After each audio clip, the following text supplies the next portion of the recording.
इस वीडियो में है कक्षा 10वीं का विषय गणित से पाठ 1 जिसका नाम है वास्तविक संख्याएं। वास्तविक संख्याओं का ये भाग 4 है।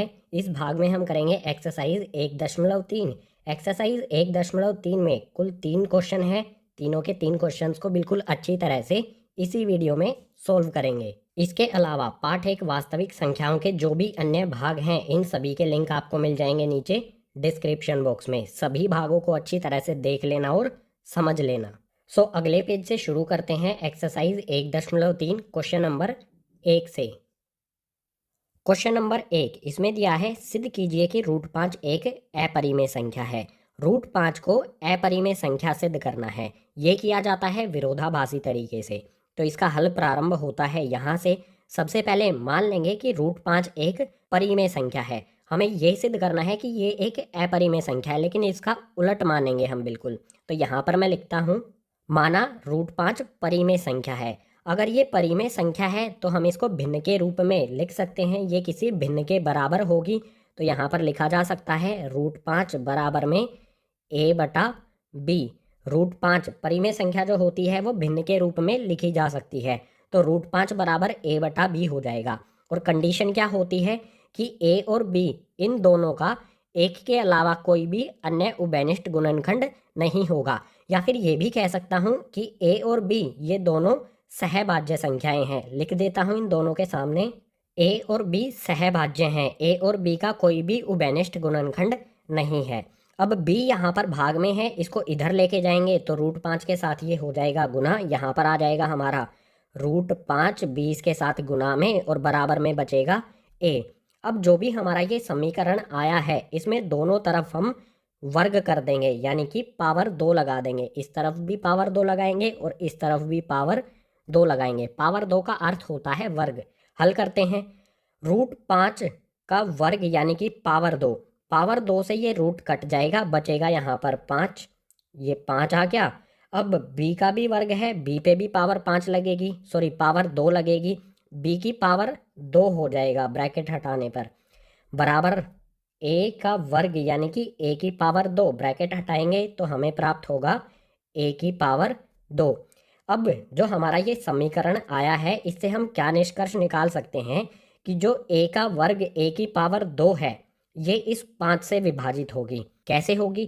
क्योंकि देखो 5 को b के वर्ग में गुना करने पर बनता है a का वर्ग, यानी 5 से हम a वर्ग को विभाजित कर सकते हैं। 5 a वर्ग को विभाजित करेगा। अगर 5 a वर्ग को विभाजित करेगा तो 5 a को भी विभाजित करेगा।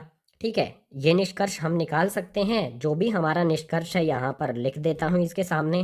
5 a की पावर 2 यानी कि a वर्ग को विभाजित करता है तो 5 a को भी विभाजित करेगा।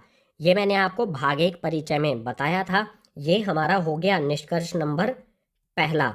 इसके बाद देखो, ध्यान से देखो, 5 a को विभाजित करता है, यानी कि अगर a के गुणनखंड किए जाएंगे तो उसमें कहीं ना कहीं 5 हमें प्राप्त होगा। 5 के अतिरिक्त हमें कुछ भी प्राप्त हो सकता है। ठीक है, उसे हम लिख देते हैं c। c यहाँ पर हमारा क्या होगा? c यहाँ पर हमारा एक धनात्मक पूर्णांक है। c हमारा 1 भी हो सकता है, 2 भी हो सकता है, 3 भी हो सकता है। इसके अतिरिक्त कोई भी संख्या हो सकती है। ठीक है, लिख देता हूँ यहाँ पर c कोई धनात्मक पूर्णांक है। a के गुणनखंड में हमें 5 गुना में c मिलेगा। c कोई भी धनात्मक पूर्णांक। तो जो हमारा ये a का मान है 5c, इसको हम पुट करेंगे इस वाले समीकरण में a के स्थान पर। इस a के स्थान पर मैं रखूंगा 5c। तो इस समीकरण को यहाँ पर लिखता हूँ मैं। यहाँ पर हमारा 5b वर्ग ऐसा का ऐसा बराबर में a का वर्ग। a का वर्ग a के स्थान पर मैं रखूंगा 5c। तो ये आ जाएगा 5c। a का वर्ग है तो इसका भी वर्ग हो जाएगा। हल करते हैं। 5b वर्ग ऐसा का ऐसा आएगा बराबर में, यहाँ पर है 5c, इस पे लगी है पावर 2। 5 की पावर 2 यानी कि 5 गुना में 5 जो हो जाएगा 25, और c की पावर 2, c की पावर 2 ही रहेगी। अब यहाँ पर देखो 5 के पहाड़े में 5 भी आता है और 25 भी आता है, तो हम काट सकते हैं। 5 से 25 को हम काटेंगे 5 पर। हमें क्या प्राप्त हुआ यहाँ पर? b वर्ग बराबर में 5c वर्ग।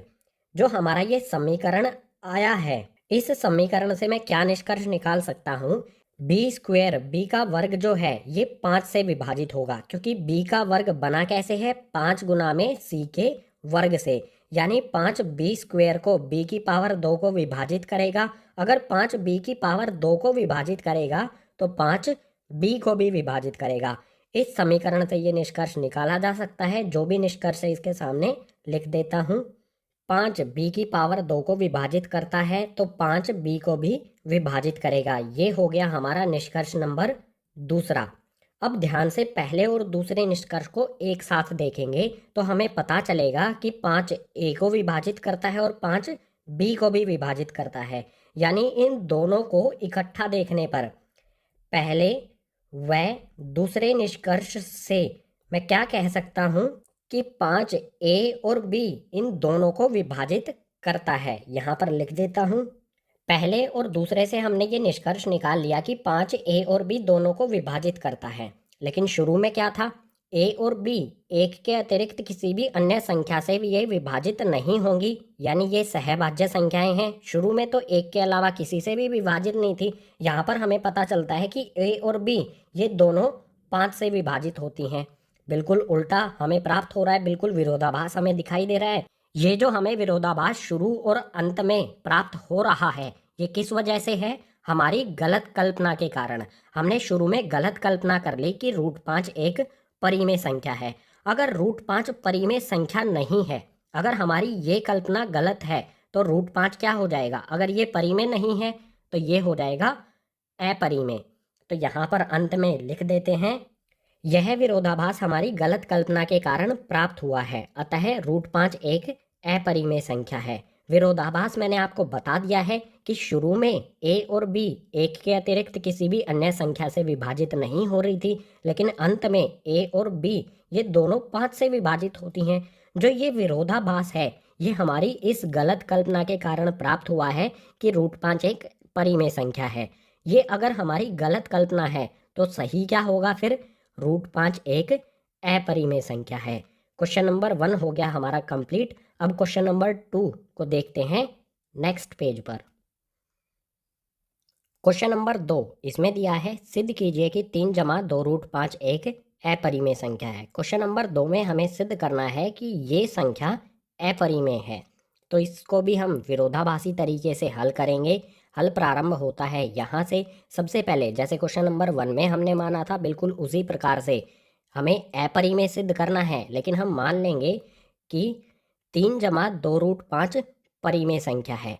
सबसे पहले स्टेप में हमने ये मान लिया। अगर ये परिमेय संख्या है तो मैं इसको इस प्रकार से लिख सकता हूँ, 3 जमा में 2 √5 बराबर में ए बटा बी, और ए और बी का यहाँ पर एक के अतिरिक्त कोई भी अन्य उभयनिष्ठ गुणनखंड नहीं है, या फिर ये भी कह सकता हूँ ए और बी एक के अतिरिक्त किसी भी अन्य संख्या से विभाजित नहीं होती है, यानी ये सहभाज्य हैं। यहाँ पर लिख देता हूँ, ए और बी सहभाज्य हैं।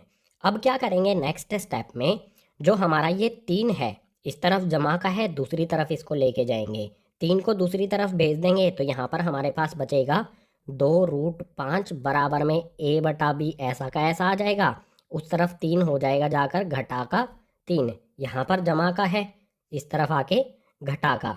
आगे हल करेंगे तो 2 √5 हमारा ऐसा का ऐसा बराबर में, इस तरफ हम क्या करेंगे, b को 3 में गुना कर दो, यानी कि b का हम LCM ले लेंगे। नीचे यहाँ पर आ जाएगा b, ऊपर क्या आएगा a आ जाएगा, घटा का निशान लगाएंगे। b को हम यहाँ पर सीधा 3 से गुना कर देते हैं तो आ जाएगा 3b। अब बिल्कुल सिंपल, हम इस 2 को भी दूसरी तरफ भेज देंगे। 2 यहाँ पर √5 के साथ गुना में है, दूसरी तरफ भेजेंगे तो हो जाएगा भाग में। इस तरफ बचेगा हमारे पास √5, बराबर का निशान लगाएंगे, आ जाएगा हमारा a घटा में 3b और बटे में b ऐसा का ऐसा।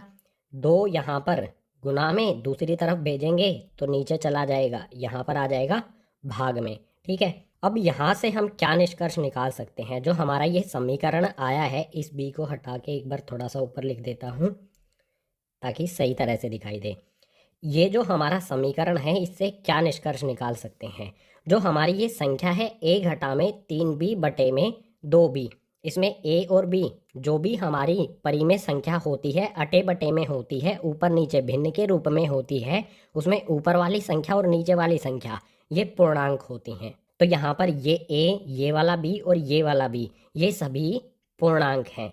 यहाँ पर मैं लिखता हूँ, इस संख्या में ए और बी पूर्णांक हैं। तो जो हमारी ये संख्या है ए घटा में 3b बटे 2b, ये वाली संख्या यह परिमेय होगी, ये वाली संख्या परिमेय। लेकिन हमें पता है कि √5 अपरिमेय संख्या है। क्वेश्चन नंबर 1 में हमने सिद्ध कर दिया था √5 एक अपरिमेय संख्या है। ये अपरिमेय संख्या और ये परिमेय संख्या, क्या कभी भी कोई अपरिमेय संख्या बराबर होगी परिमेय संख्या की? नहीं होगी। ऐसा गणित का कोई भी नियम नहीं है जिसमें कोई भी अपरिमेय संख्या बराबर हो परिमेय संख्या के। तो यहाँ पर हमें विरोधाभास प्राप्त हो रहा है। यहाँ पर एक अपरिमेय संख्या बराबर है परिमेय संख्या के।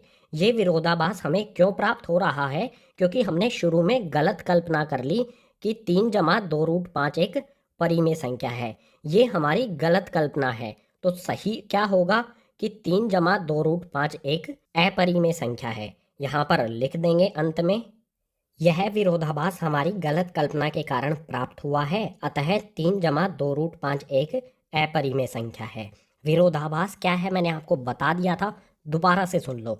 ये एक अपरिमेय संख्या है, हमें पता है ये एक अपरिमेय संख्या है √5। क्वेश्चन नंबर 1 में हमने सिद्ध कर दिया था। एक अपरिमेय संख्या कभी भी बराबर नहीं होती है परिमेय संख्या के, लेकिन यहाँ पर तो ये दोनों बराबर हैं। ये विरोधाभास हमारी इस गलत कल्पना के कारण हुआ है। अगर 3 जमा 2√5 परिमेय नहीं है तो क्या होगा? 3 जमा 2√5 एक अपरिमेय संख्या होगी। ये हो गया हमारे क्वेश्चन नंबर 2 का हल। अब क्वेश्चन नंबर 3 को देख लेते हैं आगे वाले पेज पर। क्वेश्चन नंबर 3 इसमें दिया है, सिद्ध कीजिए कि निम्नलिखित संख्याएं अपरिमेय हैं। क्वेश्चन नंबर 3 के कुल 3 भाग हैं, तीनों भाग में हमें संख्याएं दी गई हैं। इस प्रकार से जो संख्या दी गई है हमें सिद्ध करना है कि ये संख्या अपरिमेय है। तो इसका हल प्रारंभ होता है यहाँ से। पहले भाग में हमें संख्या दी है 1 बटे में √2। सबसे पहला स्टेप आपको पता ही है, जो भी हमें संख्या दी गई है उसको हम मानेंगे। माना 1 बटा √2 परिमेय संख्या है, बिल्कुल उल्टा मान लेना है। अगर ये हमारी संख्या परिमेय है जैसा कि हमने माना है तो हम इसको a बटा b के रूप में लिख सकते हैं। तो मैं यहाँ पर लिख दूंगा 1 बटे में √2 बराबर a बटा b, और यहाँ पर a और b जो हमारी संख्याएं हैं ये सहभाज्य हैं। लिख देते हैं यहाँ पर इसके सामने a और b सहभाज्य हैं, यानी कि इनका कोई भी उभयनिष्ठ गुणनखंड नहीं है।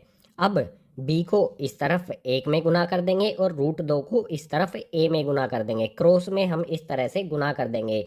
यहाँ पर b को 1 में गुना करूँगा तो ये आ जाएगा यहाँ पर हमारा b, बराबर में √2 को a से गुना करूँगा तो यहाँ पर आ जाएगा √2a। अब सीधा हमें क्या करना है, जो भी हमारा ये समीकरण आया है इसका हम वर्ग कर देंगे, दोनों तरफ पावर लगा देंगे, दोनों तरफ 2 यानी कि स्क्वायर कर देंगे। स्क्वायर करने के बाद हल करेंगे, b का वर्ग यानी कि b की पावर 2 ऐसी की ऐसी रहेगी, सिर्फ ब्रैकेट हट जाएगा।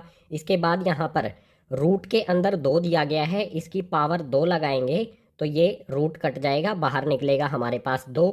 इसके बाद a पे भी ये 2 पावर लगेगी, ब्रैकेट हटने पर हो जाएगा a की पावर 2।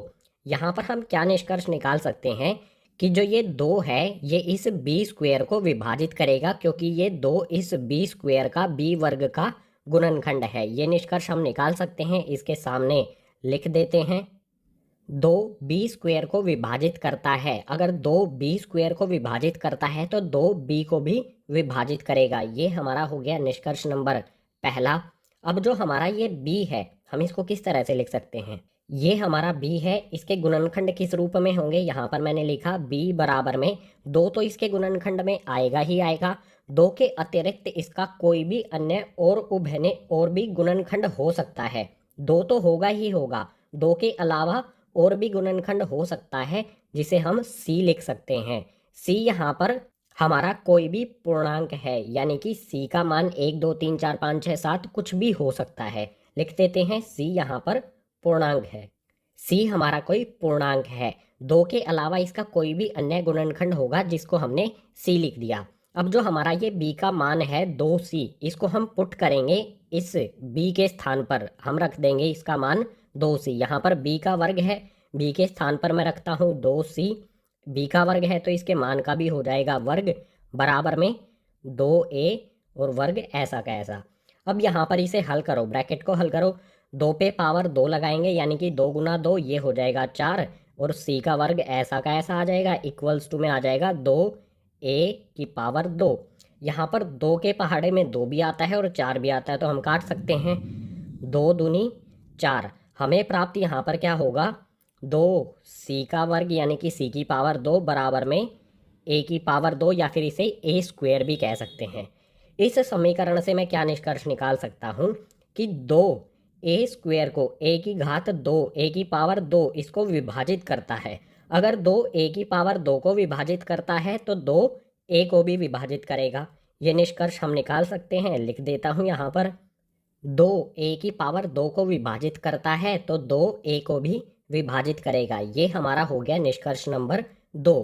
पहले वाले निष्कर्ष और दूसरे वाले निष्कर्ष को साथ में देखो, 2 यहाँ पर b को विभाजित करता है और यहाँ पर a को विभाजित करता है। अगर हम इनको इकट्ठा लिखें पहले व दूसरे समीकरण से, हम क्या निष्कर्ष निकाल सकते हैं कि जो हमारा ये 2 है ये b और a इन दोनों को विभाजित करता है। यहाँ पर लिख देते हैं। पहले और दूसरे निष्कर्ष को जब हम साथ देखते हैं तो हमें पता चलता है 2a और b इन दोनों को विभाजित करता है, या फिर ये भी कह सकते हैं जो 2 है ये a और b इन दोनों का गुणनखंड है। लेकिन शुरू में तो ये सहभाज्य थी, यानी कि इनका एक के अतिरिक्त कोई भी अन्य उभयनिष्ठ गुणनखंड नहीं होगा, या फिर ये भी कह सकते हैं कि ये एक के अलावा किसी अन्य संख्या से विभाजित नहीं हो रही थी। लेकिन हमें पता चलता है यहाँ पर कि ये दोनों संख्याएं a और b 2 से विभाजित होती हैं। शुरू में और अंत में विरोधाभास है। ये विरोधाभास हमें क्यों प्राप्त हुआ है, हमारी गलत कल्पना के कारण। हमने गलत कल्पना की कि 1/√2 परिमेय संख्या है। ये हमारी गलत कल्पना है, तो सही क्या होगा कि ये संख्या अपरिमेय है। लिख देंगे यहाँ पर अंत में, यह विरोधाभास हमारी गलत कल्पना के कारण प्राप्त हुआ है, और इसके बाद में लिख देंगे अतः 1/√2 अपरिमेय संख्या है। लास्ट में लिखनी है ये वाली लाइन। फर्स्ट पार्ट में हमने सिद्ध कर दिया कि 1/√2 ये एक अपरिमेय संख्या है विरोधाभासी तरीके से। विरोधाभास क्या है यहाँ पर कि a और b यहाँ पर एक के अलावा किसी अन्य संख्या से विभाजित नहीं होती है, लेकिन अंत में ये 2 से विभाजित होती हुई हमें प्रतीत हो रही है, दिखाई दे रही है। यही विरोधाभास है, और ये हमारी इस गलत कल्पना के कारण हुआ है। तो सही क्या होगा, 1/√2 अपरिमेय संख्या है। क्वेश्चन नंबर 3 का फर्स्ट पार्ट हो गया कंप्लीट। अब क्वेश्चन नंबर 3 के सेकंड पार्ट को देखते हैं आगे वाले पेज पर। क्वेश्चन नंबर 3 के दूसरे भाग में हमें संख्या दी है 7√5। इसको भी हमें अपरिमेय सिद्ध करना है। तो इसका हल प्रारंभ होता है यहाँ से। पहला स्टेप तो आपको पता ही है, जो भी संख्या दी गई है उसका क्या करना है, माना 7√5 परिमेय संख्या है। जो भी संख्या दी है उसे परिमेय संख्या हम मान लेंगे। अगर ये परिमेय संख्या है तो मैं इस संख्या को इस प्रकार से लिख सकता हूँ ना, 7√5 बराबर में a/b, और यहाँ पर a और b क्या है, सहभाज्य संख्याएं हैं, यानी कि एक के अतिरिक्त किसी भी अन्य संख्या के पहाड़े में ये नहीं आती हैं। लिख देंगे यहाँ पर a और b सहभाज्य हैं। अब यहाँ पर क्या करेंगे, 7 यहाँ पर √5 के साथ गुणा में है, इसको हम दूसरी तरफ भेजेंगे। यहाँ पर गुणा में है तो दूसरी तरफ भेजने पर भाग में चला जाएगा। इस साइड बचेगा हमारा √5, बराबर में आ जाएगा a, इसके नीचे आ जाएगा यहाँ पर b। 7 कहाँ पर जाएगा, 7 यहाँ ऊपर है तो नीचे भाग में चला जाएगा, b के साथ आ जाएगा। ठीक है, यहाँ पर आ जाएगा 7b। अब ध्यान से देखो, हमें पता है √5 एक अपरिमेय संख्या है, और a और b हमारे क्या हैं, पूर्णांक। क्योंकि जो भी हमारी परिमेय संख्या होती है उसमें ऊपर और नीचे जो भी संख्याएं हमें दी होती हैं वे पूर्णांक होती हैं। a और b पूर्णांक हैं, यानी कि ये वाली संख्या परिमेय हो गई, √5 अपरिमेय है। अपरिमेय संख्या और परिमेय संख्या बराबर हैं, लेकिन ऐसा तो कोई नियम होता नहीं है गणित में कि कोई भी हमारी अपरिमेय संख्या बराबर हो परिमेय संख्या के, ऐसा तो होता ही नहीं है। ये यहाँ पर हमें विरोधाभास प्राप्त हो रहा है। तो यहाँ पर मैं लिख देता हूँ ए और बी पूर्णांक हैं तो ए बटे में 7b परिमेय संख्या होगी और √5 एक अपरिमेय संख्या है। इस साइड में अपरिमेय संख्या, इस साइड में परिमेय संख्या। कोई भी अपरिमेय संख्या बराबर नहीं होती है परिमेय संख्या की। तो ये विरोधाभास हमें जो प्राप्त हो रहा है ये किस वजह से हो रहा है? हमारी गलत कल्पना के कारण। हमने ये गलत कल्पना कर ली इस वजह से कि 7√5 परिमेय संख्या है। अगर ये हमारी गलत कल्पना है तो सही क्या होगा? 7√5 अपरिमेय संख्या है। अंत में यहाँ पर लिख देंगे यह विरोधाभास हमारी गलत कल्पना के कारण प्राप्त हुआ है, अतः 7√5 एक अपरिमेय संख्या है। विरोधाभास दोबारा से बता देता हूँ क्या है कि एक अपरिमेय संख्या परिमेय संख्या के बराबर है। ऐसा नहीं होता है गणित में, कोई भी अपरिमेय संख्या और परिमेय संख्या एक दूसरे के बराबर नहीं होती हैं, लेकिन यहाँ पर तो ये बराबर आ रही हैं। ये विरोधाभास हमें इस गलत कल्पना के कारण प्राप्त हुआ है, इसीलिए 7√5 एक अपरिमेय संख्या हो जाएगी। सेकंड पार्ट में हमने सिद्ध कर दिया कि ये 7√5 एक अपरिमेय संख्या है। सेकंड पार्ट हो गया कंप्लीट। अब इससे अगले क्वेश्चन नंबर 3 के आखिरी वाले भाग को, तीसरे भाग को देखते हैं आगे वाले पेज पर। इस एक्सरसाइज के आखिरी क्वेश्चन के आखिरी भाग में हमें संख्या दी है 6 जमा √2। इसे सिद्ध करना है कि ये अपरिमेय है। तो हल प्रारंभ होता है यहाँ से। सबसे पहला स्टेप तो आपको पता ही है, जो भी संख्या दी गई है उसे हम क्या करेंगे, माना 6 जमा √2 परिमेय संख्या है। हमें अपरिमेय सिद्ध करना है, लेकिन इसका उल्टा हम मान लेंगे। ये हमारी परिमेय संख्या अगर है तो मैं इसे इस प्रकार से लिख सकता हूँ, 6 जमा में √2 बराबर में a बटा b। a और b यहाँ पर क्या है? सहभाज्य संख्याएं हैं। बार बार बताने की ज़रूरत तो है नहीं कि सहभाज्य संख्याएं क्या होती हैं। यहाँ पर लिख देते हैं a और b सहभाज्य हैं। इसके बाद अगले स्टेप में क्या करेंगे, जो हमारा ये 6 है इसको दूसरी तरफ भेज देंगे। यहाँ पर ये जमा में है, दूसरी तरफ जाके हो जाएगा घटा में। यहाँ पर क्या बचेगा हमारा, आ जाएगा यहाँ पर √2 बराबर में a बटे b, ऐसा का ऐसा। यहाँ पर 6 जमा का इस तरफ आके घटा का, ये हो गया माइनस का घटा का 6। अब आप देखो a और b हमारे हैं पूर्णांक, क्योंकि परिमेय संख्या में ऊपर वाली और नीचे वाली जो भी संख्या होती है p बटा q के रूप में लिखने के बाद उसमें ऊपर और नीचे दोनों जगह पर पूर्णांक होते हैं। अगर ये दोनों पूर्णांक हैं तो a बटा b घटा में 6 ये संख्या हमारी हो जाएगी परिमेय। और हमें पता है कि √2 अपरिमेय है। अपरिमेय बराबर है परिमेय संख्या के, ऐसा तो होता ही नहीं है। कोई भी अपरिमेय संख्या परिमेय संख्या के बराबर नहीं होती है, ये विरोधाभास है। तो यहाँ पर मैं लिखता हूँ a और b पूर्णांक हैं तो a बटा b घटा में 6 परिमेय संख्या होगी और √2 एक अपरिमेय संख्या है। कोई भी अपरिमेय संख्या बराबर नहीं होती है परिमेय संख्या की। तो ये विरोधाभास क्यों आया, ये दोनों बराबर क्यों हुई? ये हमारी गलत कल्पना के कारण। यहाँ पर हमने गलत कल्पना कर ली कि 6 जमा √2 परिमेय संख्या है।